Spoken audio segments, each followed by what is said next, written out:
Hey everybody, how's it going? Welcome back to the channel. It's been a while. I've been extremely busy this year, and I just haven't had time to make any videos, but I'm back. I appreciate you guys tuning in to watch the channel. Please leave a thumbs up and subscribe if you like. So most of you guys already know, I was employee for 30 years, actually 27, but I'm just rounding it up now. But 30 years I was employed and I retired and I got into real estate, and I've been in real estate for about 6 years now. And I just like to share my videos with you guys so we can all grow together. Anybody who's in the same shoes or walking in the same shoes that I am. I just like to share real time information with you guys and let you guys know what I'm seeing. And today's topic is just about, what happened in 2025 and maybe a little insight on what 2026 is going to bring. This is my first time dealing with what they call a correction in the economy, if you want to call it that. This is my first time going through something like this in real estate. I was still working at my job the last time we went through something like this in 2008. So it's been a bumpy ride, 2025, 2024, it's been a bumpy ride, with all this stuff that's going on with the high interest rates and the high property values and things that's not penciling out.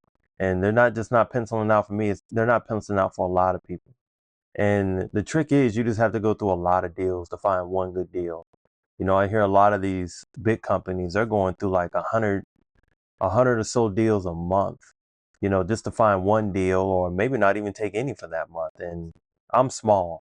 I do send out mail, I do look on all market deals, but I'm not going through 100 deals in a month. I know that much. And so I need to start going through more deals, just so I can find that one good deal. And that's what I'm going to try to do in 2026. So 2025, like I said, a lot of my deals didn't pencil out.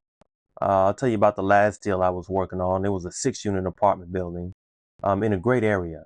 It was in between the major college here and the major hospital here, all two bed, two bath, great area. And, the guy wanted like $1.5 million for this property, and the numbers just weren't penciling out. And and it was an empty apartment building, by the way, and the guy, he wanted 1.5. I asked him how he came up with it, and it was just a number that he wanted, which is what you bump into with most of the sellers today. Oh, I just want that number, or I bought the building for 900, it should be worth 1.5 now. But they don't know a whole lot about the numbers. Some people don't. Some people just invest their money in real estate, but they don't know a whole lot about the numbers. You'd be surprised. There's a lot of people like that. And I showed him some comparables, and he was at $250,000 a door. I showed him some comparables at $150,000 a door, and boy, was he pissed. He was like, "Well, that's not the price I'm trying to get for my property. I'm not gonna let it go," and blah blah blah. And I've bumped into a few sellers like him. To me, they just kind of dangle the meat in front of the lion. They just kind of teasing people. Hey, I got a property in a great area. Do you want it? I'm gonna ask this outrageous price for it. And I'm not too sure that those type of people are really looking to sell.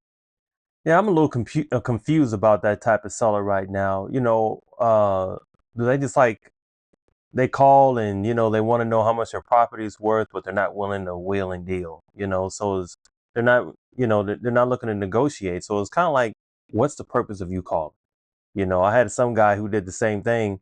Him and me touched base about 2 years ago, and he called me this year, and he's still trying to sell the same property. And I told him how much his property was worth. Evidently, he's not getting what he's asking for, and he's still shopping it around. And to me, those people, they're not serious about selling. If you're serious about selling, you're gonna price your property to sell, and not saying that you have to sell it for lower than what it's worth, but you're gonna sell it for what it's worth, instead of trying to get more than what it's worth. It just doesn't work that way. And it's all about the numbers. You take that income, subtract the expenses, you come up with the NOI. You take the mortgage from the NOI, you come up with the cash flow. And if there's no cash flow, the deal doesn't work. So, what is 2026 going to bring, to us? That's the question today. And I don't know why, but I feel like 2026 is going to open up. I really do feel that way. And that's just the feeling that I get about 2026. 2025 was really stagnant. And, this last mailing that I sent out, um, I had a lot of people reaching back to me on this one. A lot of people reaching back to me on this one. And it was the most that I've had all year. And that's why I think 2026 is going to be a little bit of a change. I think sellers are, going to be looking to sell a lot more in 2026 for whatever reasons. Maybe their loans are coming due, um, or maybe they're just trying to get out of real estate for whatever reasons. I think it's going to open up a little bit more, and I'm hoping it does. I'm ready to buy something. But one thing is for sure, especially with like single family homes, they're coming out with that 50-year loan. So that kind of tells you that prices may not be going anywhere anytime soon. Those prices may be here to stay, especially if they're trying to make it affordable for first time home buyers. With a 50-year loan, that means, you know, the prices are here to stay. So what does that mean for commercial property though? Are the prices here to stay or what? Are the prices going to drop the way they're supposed to drop, when interest rates go up? And when interest rates go down, property goes up. What's going to happen? It's a puzzle right now. It's a big puzzle. But I think in 2026, this is my prediction. In 2026, I think sellers are they're gonna be willing to negotiate more. I think they've been getting shot down a lot. A lot of the sellers that I speak to, they've all heard about creative financing. They've shopped that property around, and all of them have heard about creative financing, which is seller financing. They're both the same thing. And for some reason, they're scared about seller financing. They hear seller financing and they just want to jump out of it. They're just like, no. They're automatically like, no. And I don't think a lot of them really too much know about seller financing. It's more in the seller's favor than it is the buyer's favor. And the buyer you have to be responsible as a buyer if you're going to do some seller financing. I mean, you've put up a down payment. You're going to lose that down payment if you don't act responsibly with that property. So it's more in the seller's favor than it is the buyer. I think, the sellers really need to get on board with that. So either there's going to be a lot of seller financing deals next year or prices are going to have to come down a little bit. I think it's going to be a little bit of both. But I think prices may come down a little bit also. I think sellers are going to be more open to negotiate, next year and be a little bit more realistic.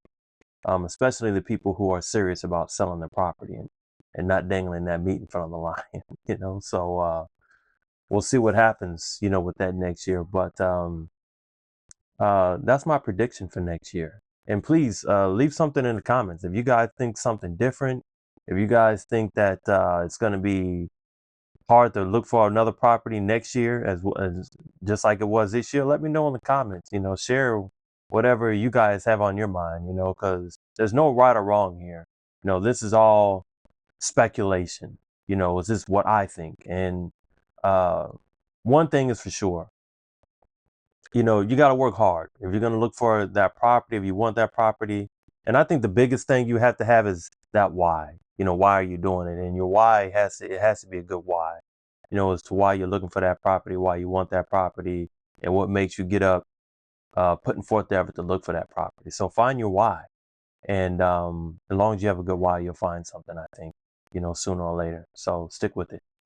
So that's my video for today. Like I said, it's good to be back. And please leave a thumbs up and subscribe. And I'll see you at the next one.